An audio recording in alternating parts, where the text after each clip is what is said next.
IT రంగాన్ని, డ్వాక్రా మహిళల్ని అభివృద్ధి చేసింది చంద్రబాబే. అధికారంలోకి వచ్చిన వెంటనే గన్నవరం నియోజకవర్గంలో 15,000 మందికి ఇళ్ల పట్టాలు పంపిణీ. గ్రామాల్లో చంద్రబాబు కోసం, నా కోసం పనిచేయాలని మిమ్మల్ని కోరుతున్నాను.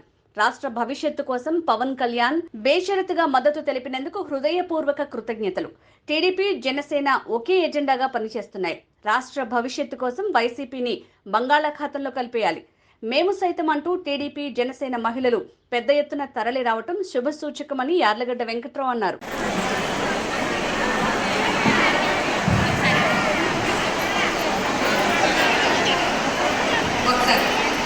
ఒకసారి కూర్చోండి ప్లీజ్, ప్లీజ్ మహిళలందరూ కూర్చోండి ప్లీజ్.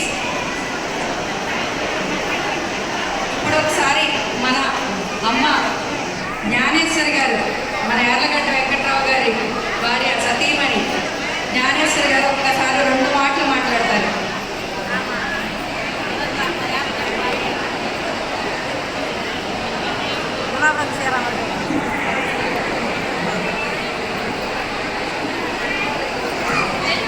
అందరికీ నమస్తే అండి.